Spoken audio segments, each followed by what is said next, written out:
Izin saya mulai. Bismillahirrahmanirrahim. Assalamualaikum warahmatullahi wabarakatuh. Waalaikumsalam Waalaikumsalam warahmatullahi warahmatullahi wabarakatuh. wabarakatuh. Apa kabar ini semuanya? Sehat ya? Semoga sehat selalu ya. Alhamdulillah ala kulli hal. Wassalatu wassalam ala Rasulillah Muhammad sallallahu alaihi wasallam. Terima kasih atas kehadirannya segenap mahasiswa mahasiswi dari T3 Kebidanan, S1 Kebidanan, dan juga S1 Hukum. Ya, semoga sehat senantiasa dan mendapatkan berkah lindungan dari Allah Subhanahu wa taala. Amin. Sebelum pembelajaran kita mulai, kita awali majelis ilmu ini dengan melafadzkan basmalah. Bismillahirrahmanirrahim. Sebelumnya silakan bagi yang belum absen untuk membuka edunya. Ya maksimal sesuai RPS nih jam berapa berarti 10.40 ya. Untuk materi juga sudah saya upload di Edu, termasuk nanti rekaman pembelajaran ini saya share linknya di Edu ya. Untuk pagi ini kita akan mengenal ya, sejarah kemajuan dan kemunduran peradaban Islam ini. Tentu dengan kita memahami ini akan ada ibroh, akan ada pelajaran bagaimana seharusnya umat Islam itu sesuai dalam Quran Surah Ali Imran 110 menjadi khaira umat. Bagaimana Islam menjadi umat yang terbaik.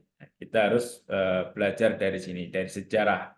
Bagaimana mereka mengalami kemunduran, apa saja sebabnya, dan bagaimana umat Islam dulu mengalami kemajuan, dan apa latar belakangnya, sehingga umat Islam mengalami kemajuan. Ya, karena Islam itu harus likulli zaman wa likulli makan. Islam itu harus relevan, inline, ya, sesuai dengan zaman dan tempat, kapanpun dan dimanapun. Islam seharusnya seperti itu ya. Ketika ada Islam yang tidak seperti itu, sesungguhnya belum mampu menangkap api Islam ya, belum mampu menangkap spirit Islam. Ya silakan kelompok yang presentasi, mau saya jadikan co-host ya. Atas nama siapa ini yang presentasi? Dibuka speakernya nggak apa-apa? Dibuka mic-nya, maaf, dibuka mic-nya. Yang mau presentasi dan menampilkan PPT-nya dari D3 Kebidanan, sih.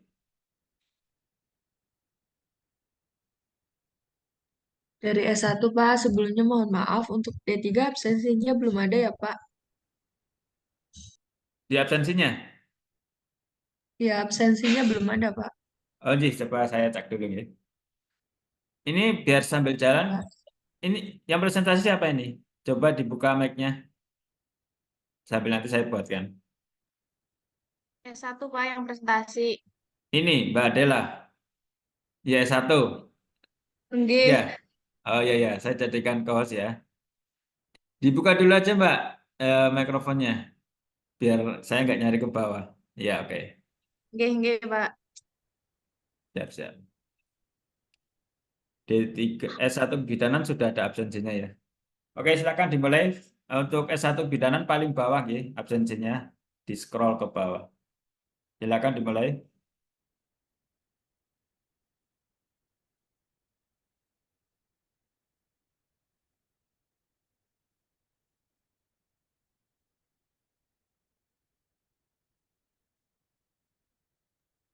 Mohon maaf Pak, sebentar lagi diunduh Ye, ye, nggak PPT-nya. apa-apa.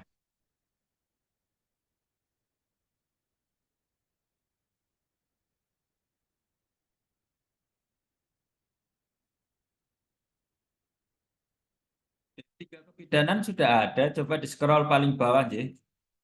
Iya Pak, untuk sudah. Terima update-annya. kasih Pak. J. Terus S1 hukum, S1 hukum coba saya cek.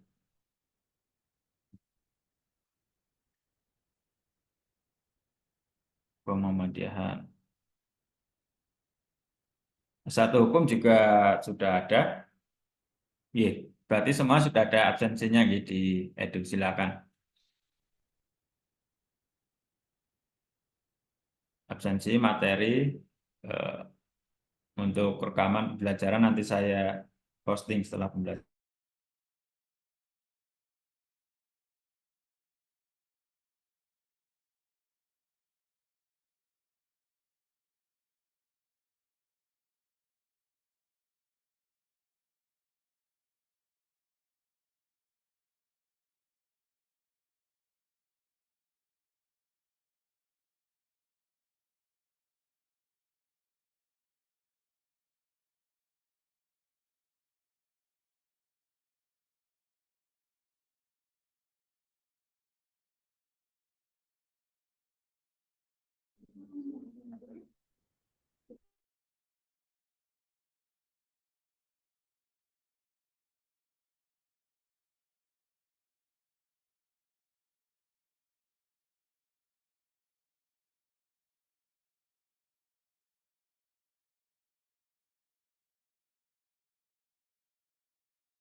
Baik, sebelumnya Assalamualaikum warahmatullahi wabarakatuh.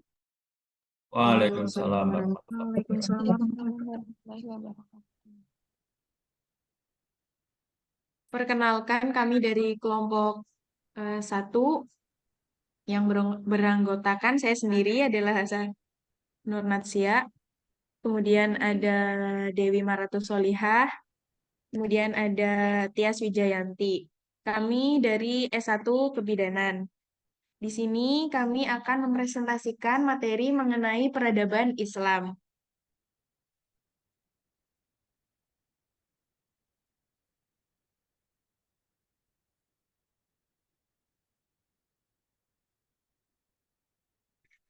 Yang pertama, peradaban Islam masa Rasulullah.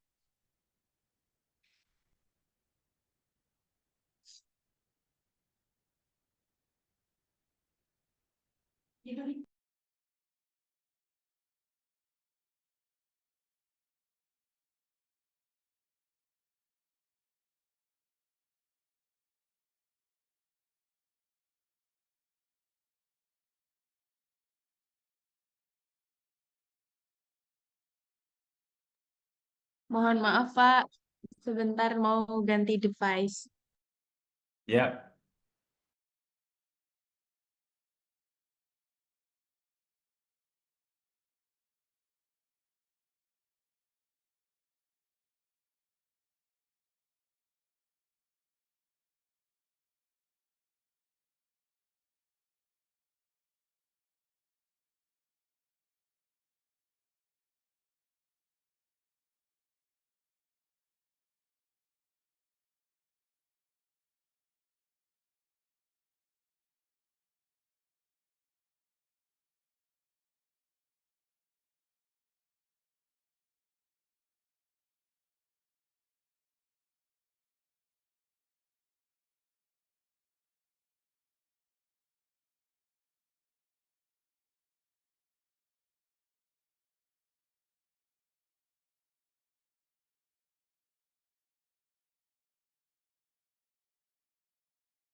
Baik, saya ulangi deh.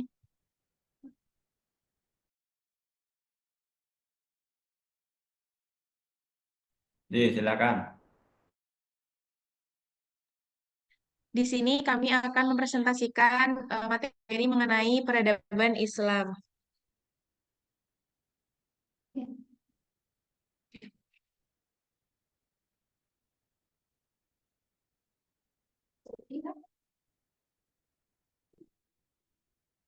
Yang pertama, peradaban Islam masa Rasulullah.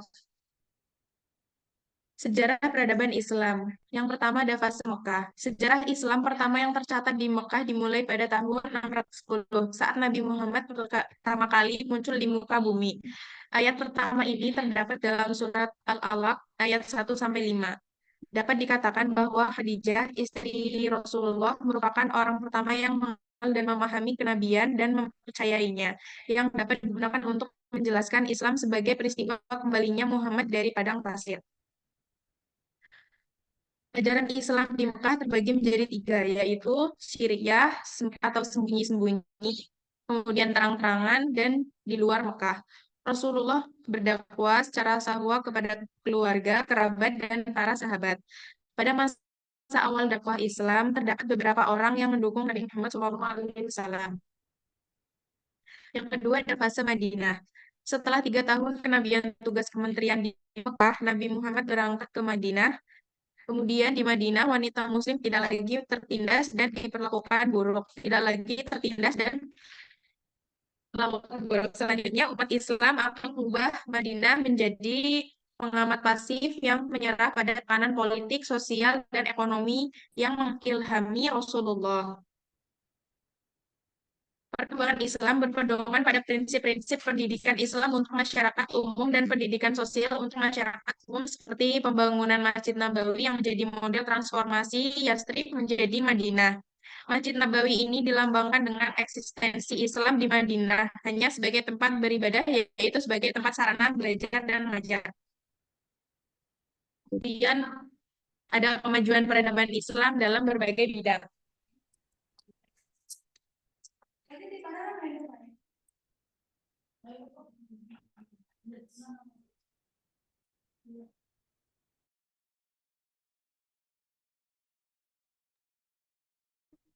Yang pertama, bidang politik.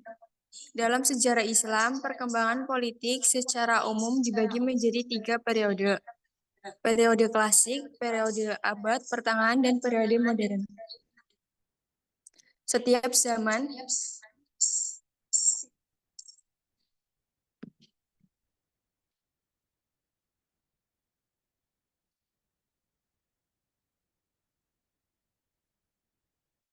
zaman mempunyai ciri dan ciri khasnya masing-masing. Pada periode klasik dan abad pertengahan, pandangan politik umat Islam cenderung berpusat pada kekhalifahan. Artinya, khalifah memegang peranan penting sebagai kepala negara dan mempunyai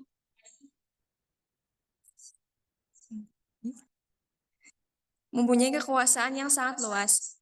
Masyarakat diharapkan menaati khalifah dan menaati segala perintahnya. Bahkan sebagian pemikir Sunni menganggap perlakuan mereka terhadap khalifah sangat berlebihan.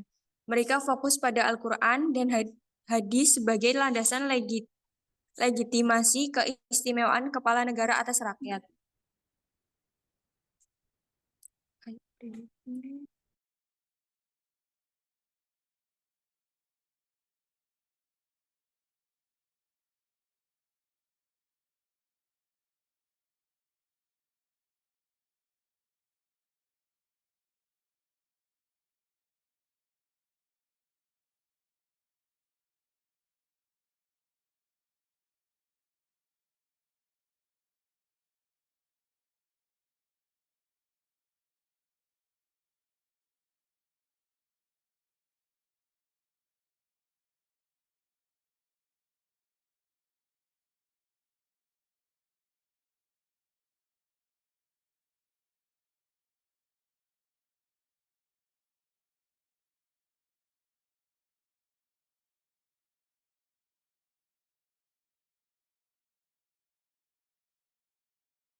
Salah satu dalil yang mereka jadikan landasan adalah surat Al-Nisa ayat 59 yang memerintahkan umat Islam untuk menaati Allah, Rasulnya, dan pemimpinnya.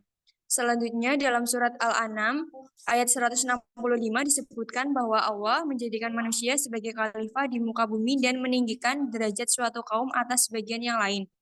Sepeninggalan Nabi Muhammad SAW, kepemimpinan umat Islam diserahkan kepada khalifah yang bertugas memimpin umat Islam dan mengatur urusan negara.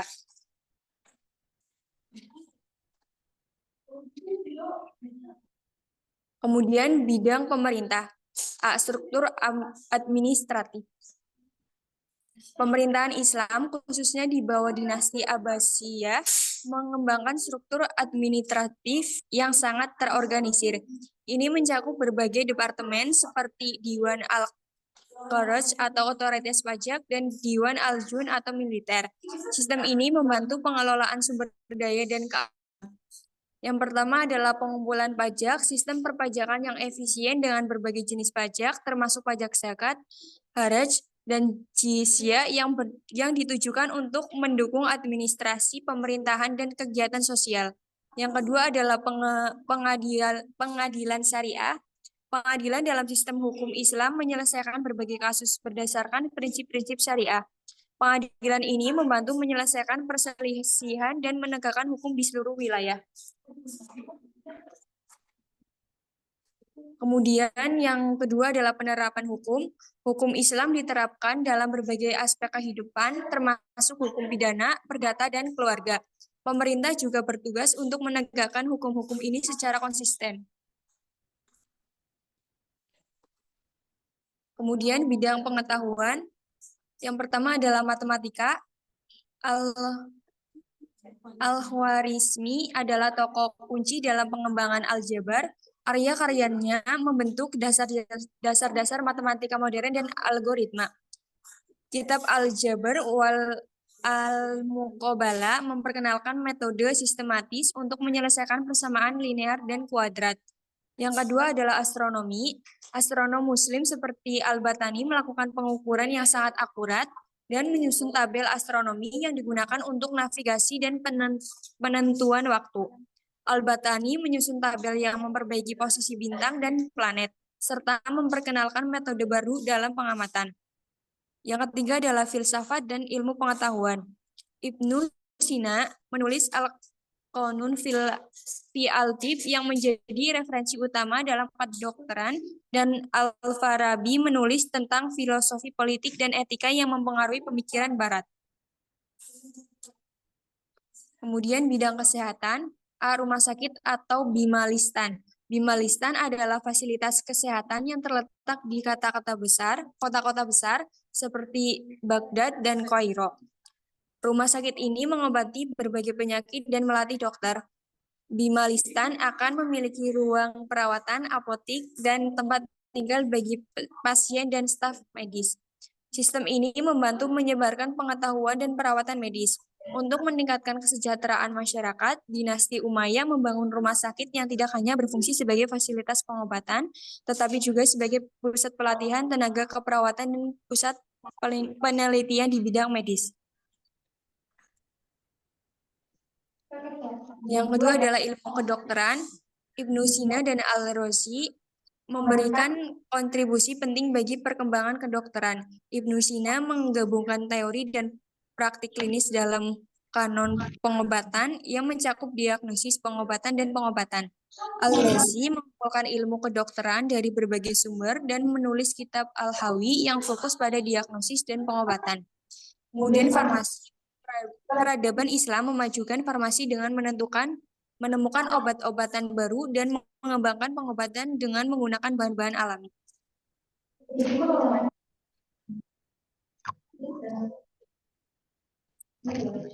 Masa kemunduran Islam pada tahun 1250 sampai 1500. Pada tahun 1258, tentara Mongol yang dipimpin oleh Hulanguhan menyerang dan menghancurkan Baghdad, ibu kota Bani Abbasiyah dan pusat peradaban Islam. Tindakan jahat ini menyebabkan kerusakan yang tidak dapat diperbaiki terhadap peradaban Islam di semua bidang budaya, politik, fisik, dan psikologis. Selain mengakhiri kekhalifahan Abbasiyah, penghancuran epicentrum keilmuan Islam di Baghdad oleh bangsa Mongol menjadi pemicu pemunduran peradaban Islam. Setelah menguasai Baghdad dan Persia, tentara Mongol maju menuju Mesir dengan tujuan menundukkan dinasti Mamluk yang berkuasa. Usaha mereka akhirnya sia-sia saat bertunangan di Ain Jalut pada 13 September 1260 atau 15 Ramadan. Selain itu, bangsa Mongol menguasai dunia Arab selama 85 tahun. Berikutnya pada masa pemerintahan dinasti Ilkhan, periode yang ditandai dengan transformasi besar-besaran. Masa kemunduran 2 pada tahun 1700 sampai 1800. Periode Islam tahun 1700 sampai 1800 Masehi dikenal dengan periode Utsmaniyah, yaitu masa ketika kesulitan Yaman mengalami kemunduran kekuasaan setelah wafatnya Sulaiman al-Qanuni. Konflik internal muncul di Suriah dan Lebanon pada masa pemerintahan Kurdi Jambulat dan Zure Amir Fahruddin. Konflik dengan negara tetangga seperti Venesia dan Persia, serta kampanye Janisari terhadap Kesultanan Ottoman secara bertahap melemahkan negara tersebut. Sementara itu, Eropa tengah menyaksikan munculnya negara-negara kuat, termasuk Rusia yang dipimpin oleh Peter Agung.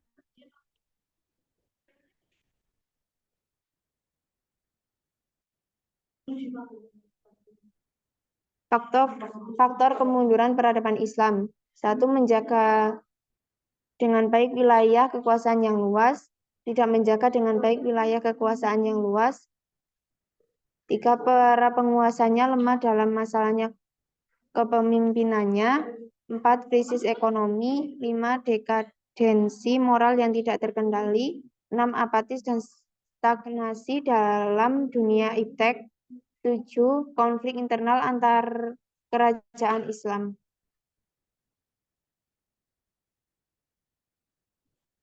Penyebab kemunduran peradaban Islam, yaitu ada 4. Yang pertama ada konflik Islam dengan Kristen. Yang kedua tidak adanya ideologi pemersatu.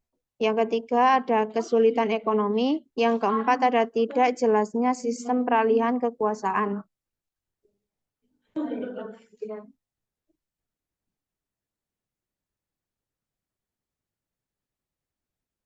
Penyebab kemunduran peradaban Islam, yaitu ada beberapa faktor eksternal yang dapat dianggap sebagai pemicu kemunduran peradaban Islam berdasarkan ulasan ilmiah karya Umer Japra dan beberapa sumber lain.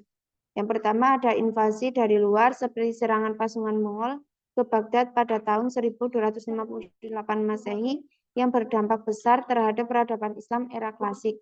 Yang kedua ada hilangnya wilayah Muslim, contohnya runtuhnya Daulah Umayyah II di Andalusia yang menyebabkan kehilangan kendali atas wilayah penting. Yang ketiga ada penurunan sumber daya alam, yaitu berkurangnya tambang logam mulia yang dapat mempengaruhi aspek ekonomi dan kekayaan sumber daya. Yang keempat ada bencana alam seperti wabah penyakit Black Death dan kelaparan yang dapat menyebabkan penurunan populasi, kerugian ekonomi, dan gangguan sosial.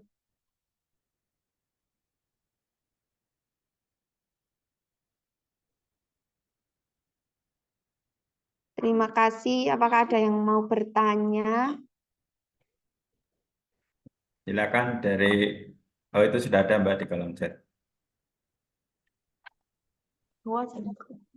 Izin bertanya. Sebelumnya perkenalkan nama saya dari kelompok 3. Pertanyaannya adalah apa yang harus dilakukan umat Islam saat ini untuk memperbaiki peradaban Islam yang telah mengalami kemunduran? Terima kasih.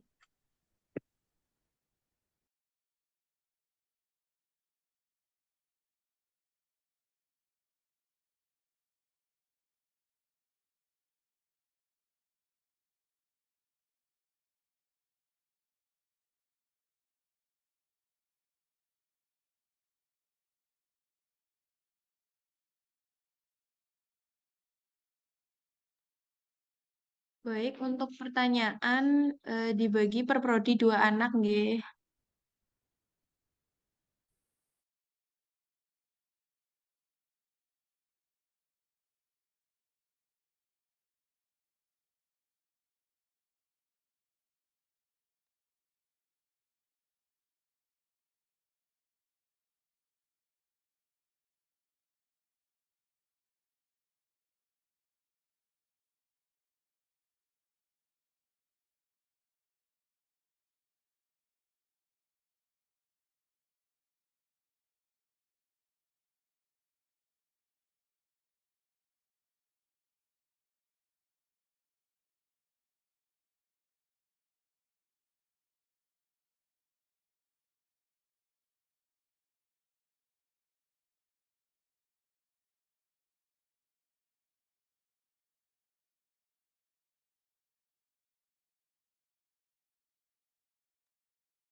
Izin bertanya.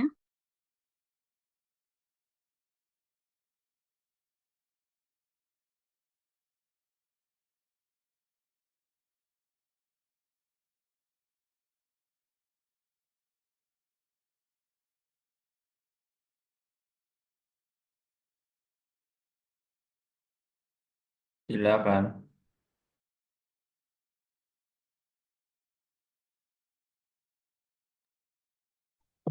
Baik, saya Rayuni Milani dari S1 Hukum kelompok 10.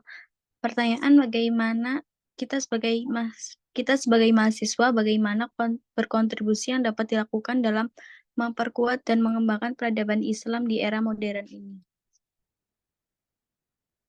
Terima kasih.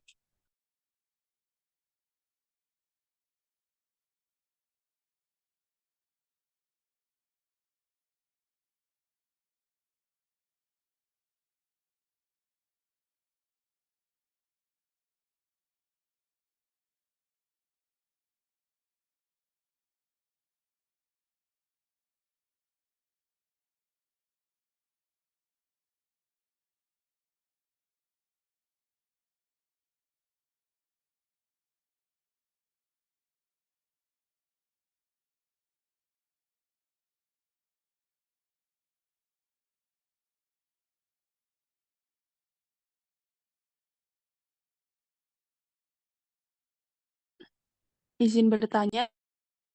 Baik, dari D3 Kebidanan ada pertanyaan.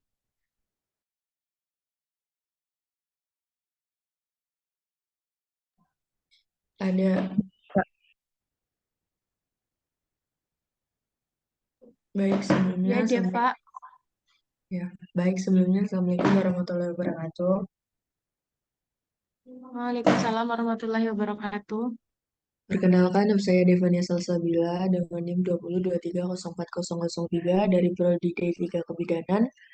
Pertanyaan saya yaitu bagaimana sih konsep pelayanan kesehatan dalam Islam pada masa kejayaan? Terima kasih.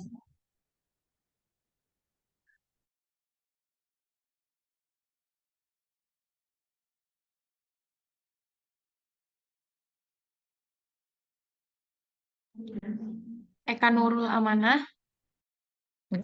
Ya baik, perkenalkan saya Eka Nurul Amanah dari program studi D3 Kebidanan dari kelompok 6. Izin bertanya kepada kelompok 1, jelaskan bagaimana peradaban Islam mempengaruhi perkembangan seni dan arsitektur. Berikan contoh spesifik dari bangunan atau karya seni yang menunjukkan kontribusi tersebut. Terima kasih.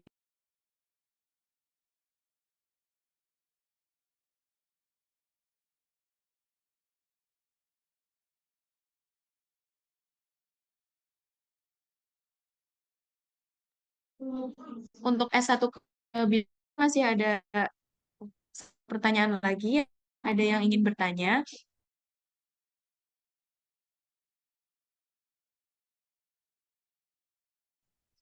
Untuk S1 Hukum juga masih ada satu pertanyaan. Apakah ada yang ingin ditanyakan? Ada. Saya Sofi Sulhana dari Prodi S1 Hukum izin bertanya. Apa yang harus dilakukan umat Islam saat ini untuk memperbaiki peradaban Islam yang mengalami kemunduran?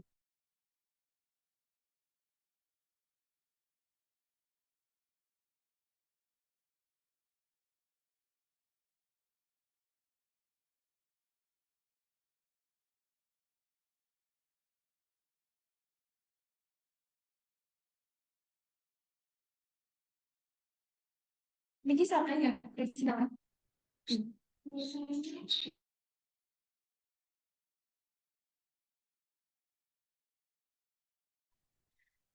Baik, izin menjawab pertanyaan dari Diana dari S1 Kebidanan. Pertanyaannya, apa yang harus dilakukan umat Islam saat ini untuk memperbaiki peradaban Islam yang telah mengalami kemunduran? Nah, yang pertama yaitu dari pendidikan dan pengetahuan.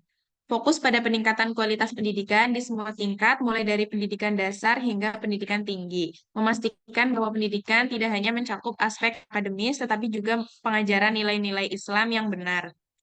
Kemudian yang kedua ada pemahaman dan praktik Islam yang benar. Memperkuat pemahaman terhadap ajaran Islam yang autentik melalui studi Al-Quran dan hadis dengan cara yang benar. Menghindari interpretasi ekstremis atau distorsi terhadap ajaran Islam. Yang ketiga ada pengembangan ekonomi. Membangun ekonomi yang kuat dengan prinsip-prinsip syariah, mempromosikan kewirausahaan, dan mengurangi ketergantungan pada bantuan luar negeri. Kemudian yang keempat ada kesetaraan dan keadilan sosial. Mengupayakan kesetaraan dan keadilan sosial di masyarakat, memastikan hak-hak perempuan, anak-anak, dan kelompok minoritas diakui dan dilindungi. Kemudian ada pembangunan moral dan etika, menggalakkan nilai-nilai moral dan etika yang baik dalam kehidupan sehari-hari, baik di tingkat individu maupun masyarakat. Kemudian ada kolaborasi dan kerjasama, membangun kerjasama yang solid antara berbagai kelompok dan negara muslim untuk mencapai tujuan bersama. Kemudian ada pemanfaatan teknologi, memanfaatkan teknologi modern untuk kepentingan umat Islam, termasuk dalam pendidikan, komunikasi, dan pelayanan sosial. Yang selanjutnya ada aktivitas sosial dan kemanusiaan, terlibat dalam kegiatan sosial dan kemanusiaan untuk membantu yang membutuhkan dan memperbaiki kondisi masyarakat. Kemudian ada kebangkitan budaya dan seni, mendukung dan mempromosikan budaya dan seni yang mencerminkan nilai-nilai Islam yang positif, menciptakan karya-karya yang mendidik dan menginspirasi. Kemudian yang terakhir ada doa dan ibadah, terus meningkatkan kualitas ibadah dan doa kepada Allah untuk mendapatkan petunjuk dan keberkahan dalam usaha-usaha perbaikan. Bagaimana Mbak Feni? Apakah sudah cukup? Mbak Feni? Sudah cukup, terima kasih. Sama-sama.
Baik, saya akan menjawab pertanyaan dari Mbak Deva. Pertanyaannya, bagaimana konsep pelayanan kesehatan dalam Islam pada masa kejayaan? Pada masa kejayaan Islam, konsep pelayanan kesehatan sangat maju dan berbasis pada kepedulian sosial yang tinggi. Aspek pentingnya yang pertama adalah Bimaristan, rumah sakit pertama di dunia yang dibangun oleh orang Islam seperti Bimaristan di Damaskus yang dibangun oleh Al-Khalifah Al-Walid bin Abdul Malik. Bimaristan ini tidak hanya berfungsi sebagai tempat pengobatan, tetapi juga sebagai lembaga pendidikan kedokteran dan memiliki perpustakaan yang kaya dengan koleksi buku kedokteran. Kemudian yang kedua adalah penggunaan dana wakaf. Dana wakaf digunakan secara besar-besaran untuk membiayai pembangunan rumah sakit dan fasilitas kesehatan lainnya. Hal ini menunjukkan komitmen yang kuat dari masyarakat dan negara dalam membiayai pelayanan kesehatan. Kemudian yang keempat adalah kualitas pelayanan. Pelayanan kesehatan ini diberikan tidak seadanya. Pasien diberi pakaian bersih, makanan, dan racikan obat yang tepat. Setelah sembuh, mereka diberi bekal ongkos dan sembako untuk dibawa pulang. Kemudian pendidikan kedokteran. Rumah sakit tersebut juga berfungsi sebagai kampus kesehatan bagi calon dokter dengan koleksi buku medis yang berasal dari sumbangan Sultan Zahid Nur al-Din Sani. Apakah udah cukup, Mbak Deva? Baik, cukup. Terima kasih, Tias. Iya, sama-sama.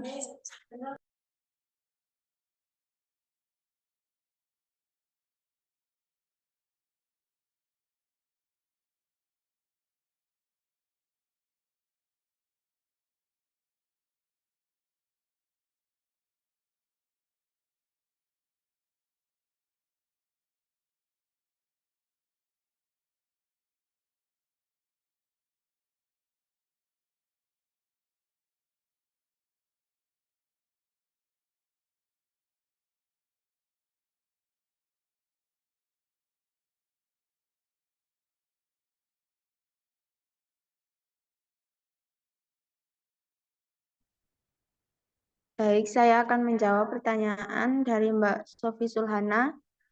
Apa saja penyebab kemajuan peradaban Islam di masa lalu? Yang menjadi faktor penyebab utama ada pendidikan dan ilmu pengetahuan. Yang kedua ada toleransi dan multikulturalisme.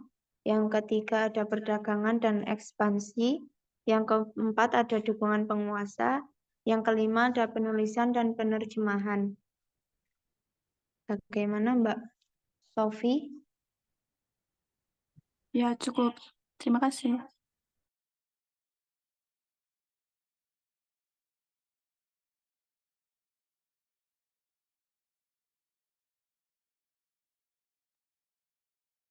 Baik, izin menjawab pertanyaan dari Mbak Rahyuni Melani dari S1 Hukum.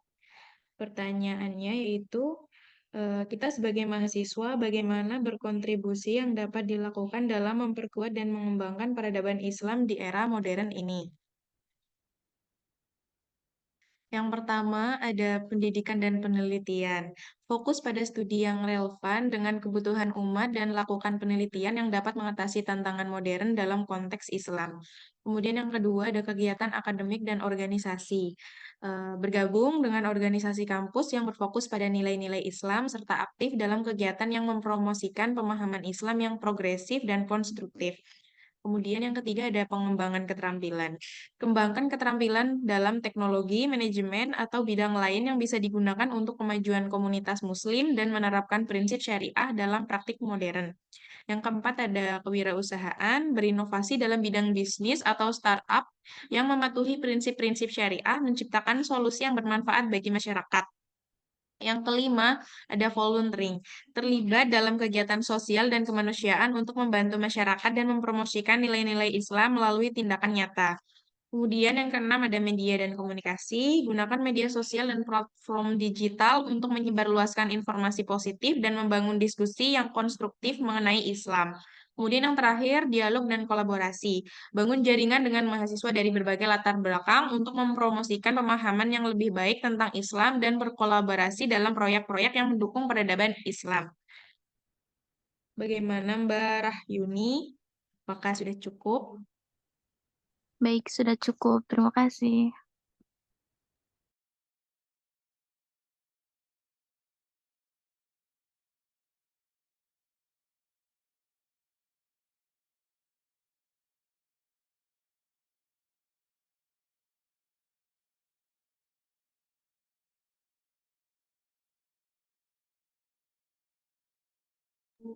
Baik, saya akan menjawab pertanyaan dari Mbak Eka. Pertanyaannya, jelaskan bagaimana peradaban Islam mempengaruhi perkembangan seni dan arsitektur. Berikan contoh spesifik dari bangunan atau karya seni yang menunjukkan kontribusi tersebut. Peradaban Islam memiliki pengaruh yang signifikan dalam perkembangan seni dan arsitektur, terutama dalam bidang bangunan keagamaan dan makam. Berikut beberapa contoh spesifik yang menunjukkan kontribusi. Yang pertama adalah masjid. Masjid adalah contoh utama dari bangunan keagamaan Islam. Masjid-masjid seperti Masjid Nabawi di Madinah, Arab Saudi, dan Masjid Sultan Hasan di Kairo, Mesir, menampilkan arsitektur yang unik dengan penggunaan kubah, mihrab, dan menara. Desain masjid seringkali mencerminkan keindahan dan keagungan Islam dengan ornamen yang kompleks dan simetri yang menarik. Kemudian yang kedua adalah makam. Makam-makam Islam juga merupakan contoh penting dari pengaruh Islam dalam seni dan arsitektur. Contoh seperti kompleks makam Imogiri di Yogyakarta menunjukkan penggunaan bangunan kijing atau jirat yang unik yang merupakan ciri khas arsitektur Islam. Kemudian yang ketiga adalah keraton. Di Indonesia, banyak keraton yang didirikan oleh kerajaan-kerajaan Islam seperti Keraton Demak, Keraton Kasepuhan, dan Kanoman di Cirebon, Keraton Surosowan di Banten, dan Keraton Surakarta. Bangunan-bangunan ini umumnya menghadap ke utara dan menampilkan arsitektur yang unik dengan pengaruh Islam. Apakah udah cukup untuk Mbak Eka? Cukup, Mbak. Terima kasih. Ya, sama-sama.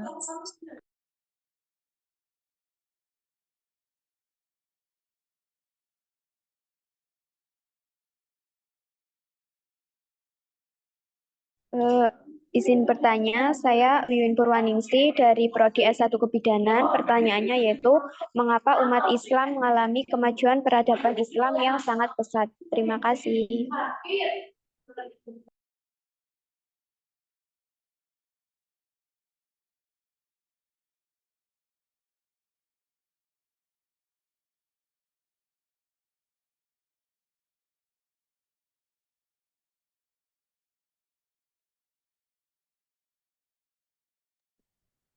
Baik, saya akan menjawab pertanyaan dari Mbak Wiwin. Mengapa umat Islam mengalami kemajuan peradaban Islam yang sangat pesat? Kemajuan peradaban Islam yang sangat pesat pada masa lalu disebabkan oleh beberapa faktor, termasuk penerimaan terhadap ilmu pengetahuan, kemajuan di bidang matematika, astronomi, dan kedokteran, serta dukungan dari penguasa Muslim yang mendorong inovasi dan penelitian. Juga interaksi dengan berbagai budaya dan peradaban lain melalui perdagangan dan penaklukan berperan penting dalam penyebaran dan pengembangan ilmu pengetahuan. Bagaimana Mbak Wiwin? Ya, sudah cukup. Terima kasih. Sama-sama. Baik, sekian presentasi dari kelompok kami. Ada kurang lebihnya, kami mohon maaf. Wassalamualaikum warahmatullahi wabarakatuh. Waalaikumsalam warahmatullahi wabarakatuh. Kita beri aplaus ya. Terima kasih pada mahasiswa yang presentasi, mahasiswa atau mahasiswi. Saya kira cukup komprehensif ya, apa yang ditampilkan. Kemudian juga pertanyaan-pertanyaan yang cukup baik, berbobot. Jawabannya juga saya kira sudah cukup komprehensif. Saya sedikit nambahkan saja terkait ini mana PPT saya. Terkait materi kita pada pagi hari ini. Kemajuan dan kemunduran peradaban Islam. Ya, sekalipun kita mungkin ya tidak bercita-cita menjadi seorang sejarawan, ya penting juga bagi kita belajar dari masa lalu. Ya. Kalau kata Bung Karno itu jas merah, ya. Jangan melupakan sejarah. Namun harus kita pahami juga bahwa yang kita pelajari itu adalah substansinya. Ya, kalau sejarawan ya harus paham tahunnya, paham waktunya, tempatnya, hafal gitu ya. Kalau bagi kita bukan seorang sejarawan, yang lebih substantif adalah ibroh atau pelajaran apa yang bisa kita ambil sehingga kemunduran peradaban Islam tidak terulang lagi dan kemajuan peradaban Islam bisa segera kita wujudkan. Ada 3 poin penting. Pertama, kita melihat bagaimana kemajuan peradaban Islam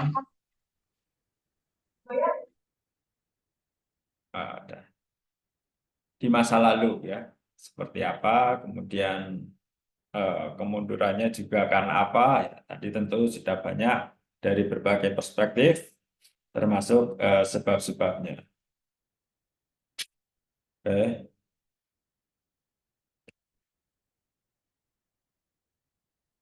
Para sejarawan ini memang memiliki pandangan yang berbeda, ya, kapan Islam berkembang, ya.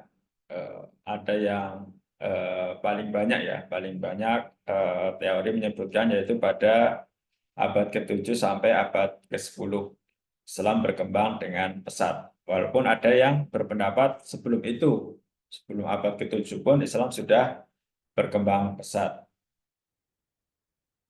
Tentunya dengan wilayah yang luas, penguasaan ilmu pengetahuan, peradaban serta kebudayaan yang sangat maju, yang berdimensi rahmatan lil alamin.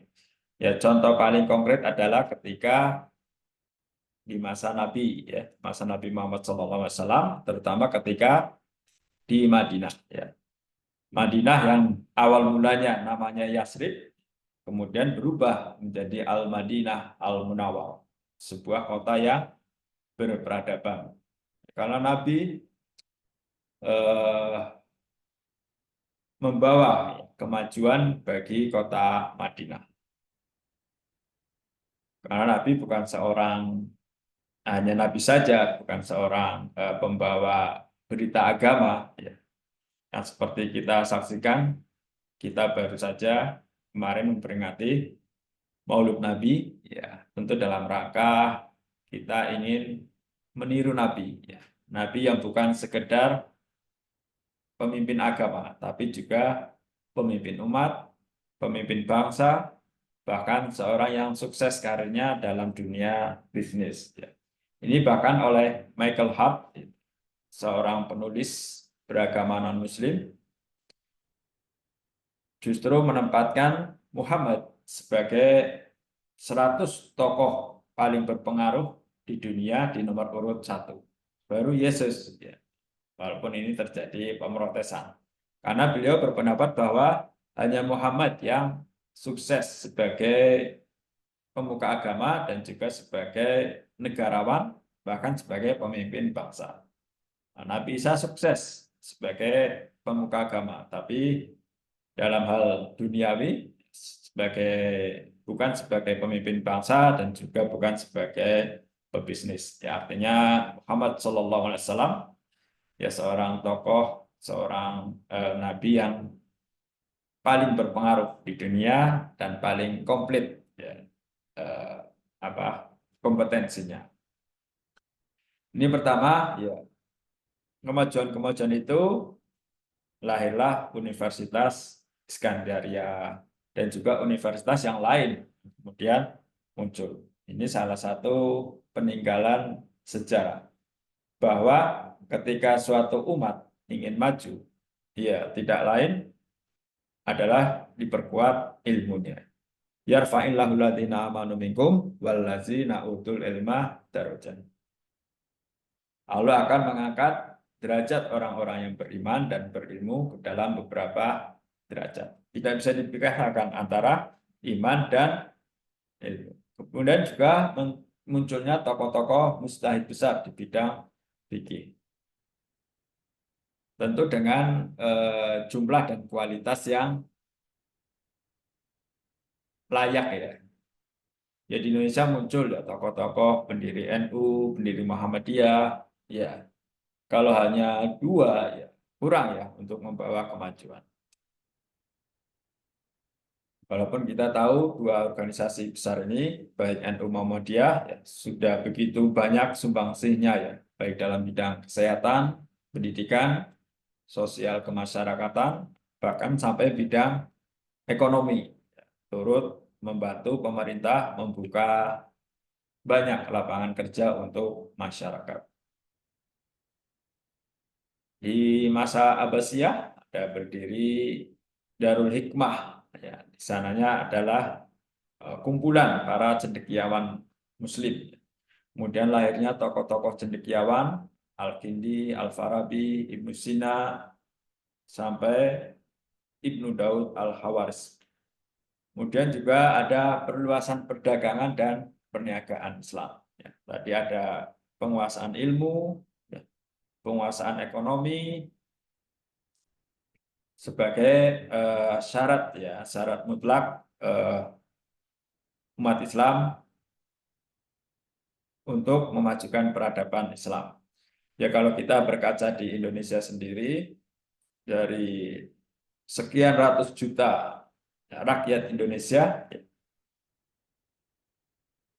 konon 10 besar, 9 orangnya dikuasai oleh mereka yang non-Muslim.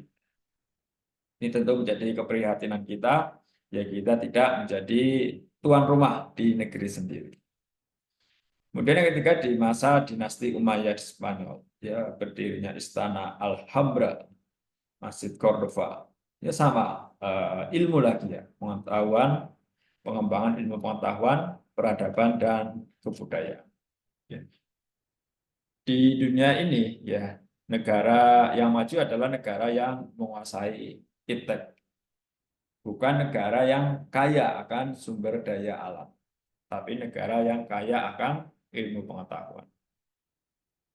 Sebagai contoh Singapura, ya, negara yang kecil, ya, tapi secara ekonomi mampu mengalahkan Indonesia. Padahal Indonesia sangat kaya akan sumber daya alam, tapi orang-orang Singapura sangat kaya akan ilmu pengetahuan. Ya inilah bagi adik-adik sekalian, mumpung masih muda, terus tambah pengetahuannya, wawasannya, ilmunya. Ya, karena man aroda dunya fa'alaihi bil ilmi. Ya. Ya, karena kata Nabi, barang siapa yang ingin kehidupan dunia, maka ada ilmunya. Yang belajar kesehatan, ya belajar kesehatan. Dan bidang hukum, ya belajar hukum dengan seluas-luasnya. Waman aradal akhirah fa'alaihi bil ilmi. Dan yang ingin kehidupan akhirat juga ada ilmunya, yaitu ilmu agama. Bagaimana agar sampai kepada ridho Allah, sampai kepada surga. Waman aradahuma fa'alaihi bil ilmi. Ya, barang siapa yang menginginkan keduanya, kehidupan dunia yang sukses, kehidupan akhirat yang sukses, juga dengan ilmu, ya, lagi-lagi dengan ilmu pengetahuan. Syarat mutlak. Karena itu kita harus rajin membaca, ya. Ya, minimal sehari 1 jam. Coba kita ikhtiarkan sehari 1 jam kita gunakan untuk membaca buku atau membaca artikel, majalah, sehingga wawasan kita akan semakin luas. Kemudian di dinasti Fatimiyah berdiri perpustakaan. Ya, lagi-lagi yang utama adalah ya, ilmunya, ya, penguasaan ilmu pengetahuan.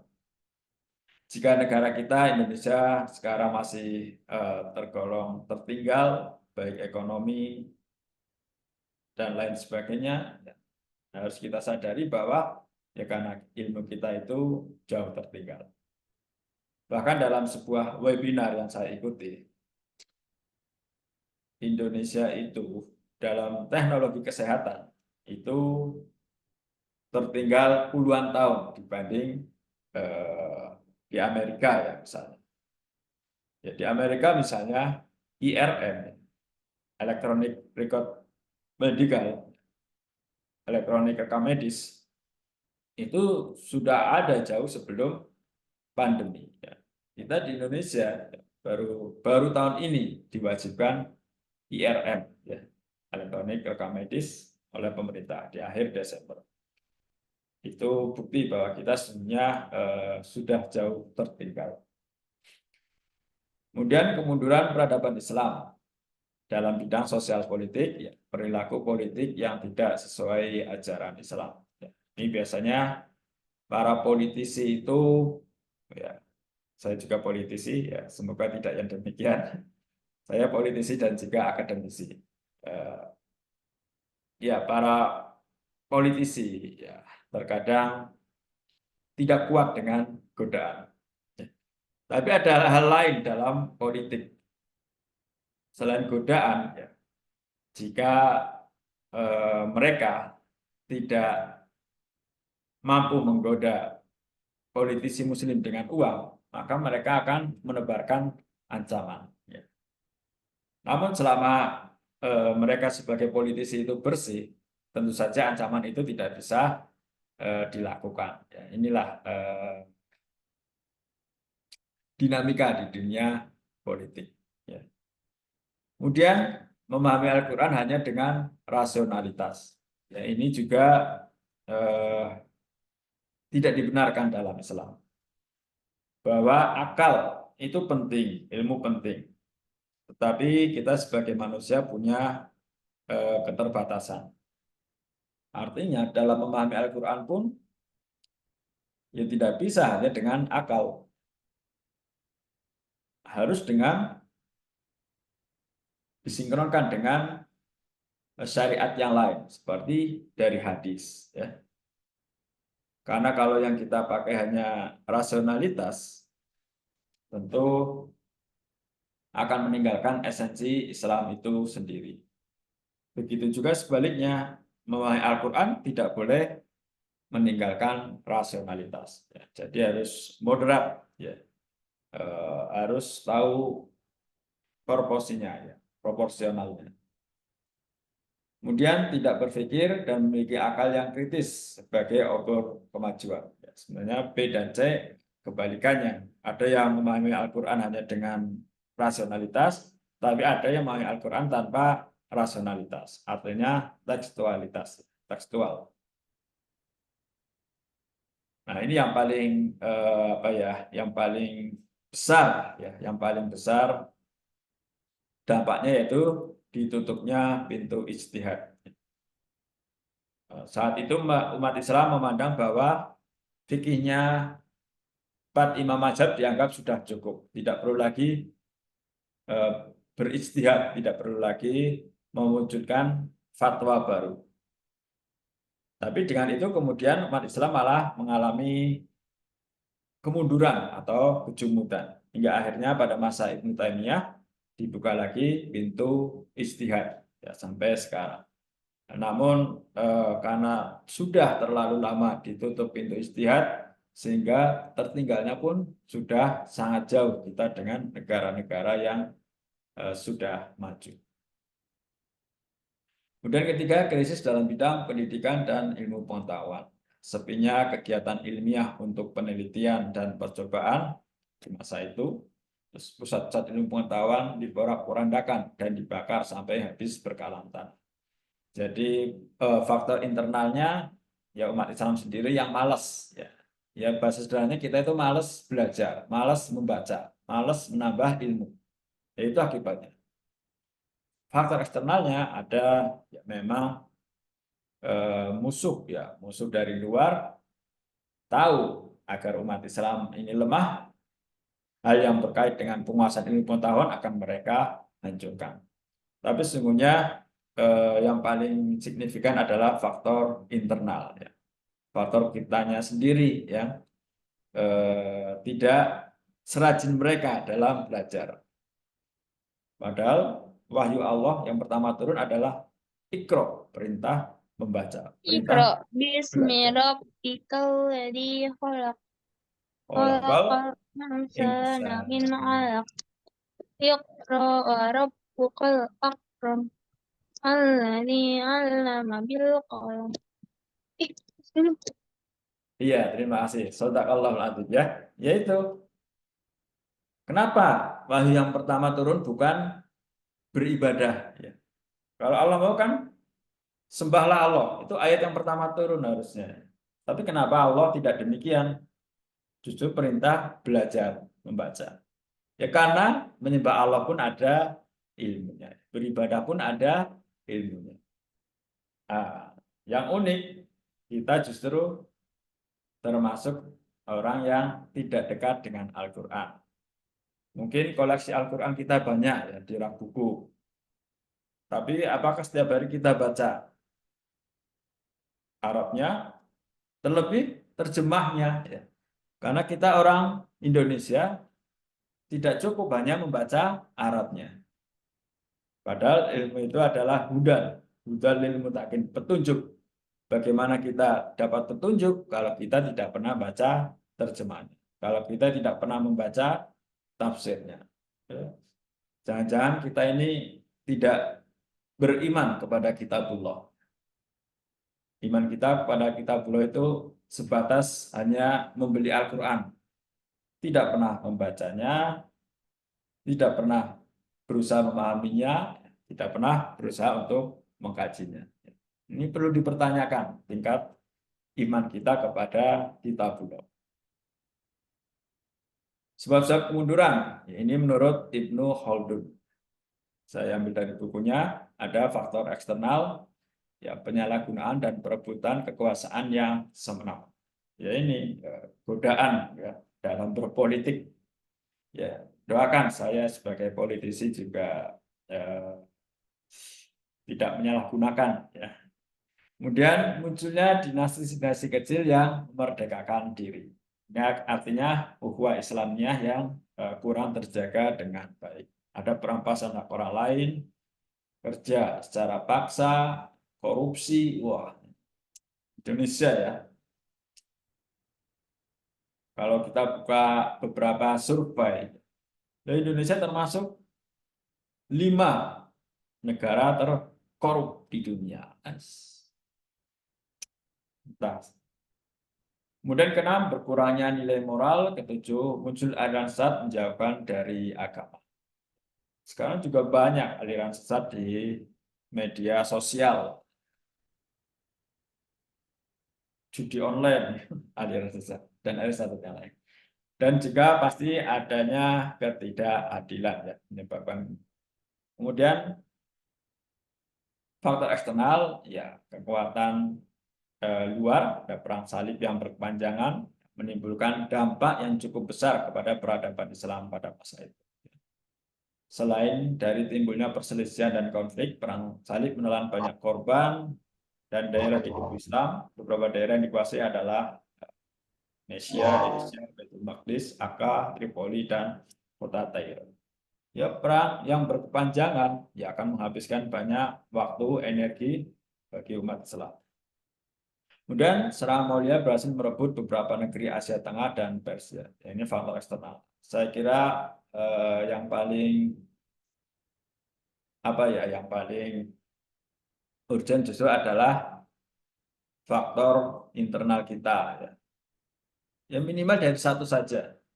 Kita patuhi satu ayat saja yang pertama turun, yaitu Iqra, belajar, ya, membaca. Ya, ada beberapa program, misalnya dalam 9 Golden Habit itu ada kebiasaan emas setiap hari membaca minimal 1 jam. Kemudian NA itu ya, Nahdlatul Asia membuat gerakan setiap hari membaca 10 halaman.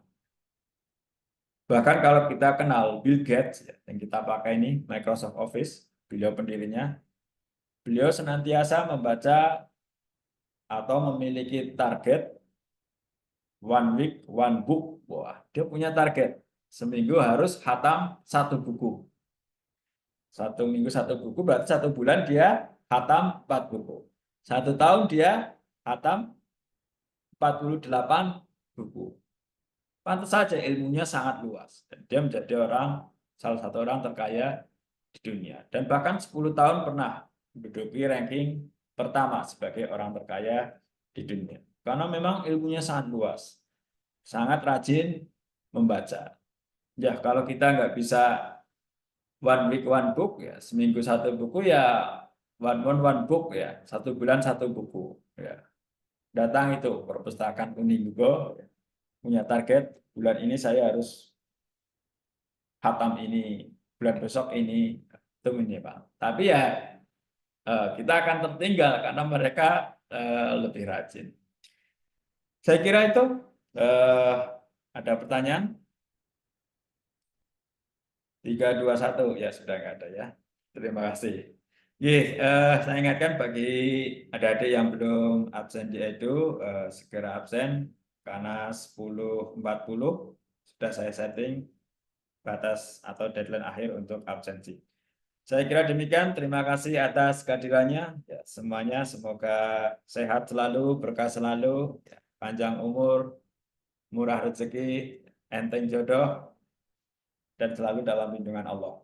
Mari kita tutup ya majelis ilmu ini dengan melafadzkan hamdalah. Alhamdulillah. Ya, terima kasih. Assalamualaikum warahmatullahi wabarakatuh. Waalaikumsalam warahmatullahi wabarakatuh. Terima kasih. Terima kasih, Kak.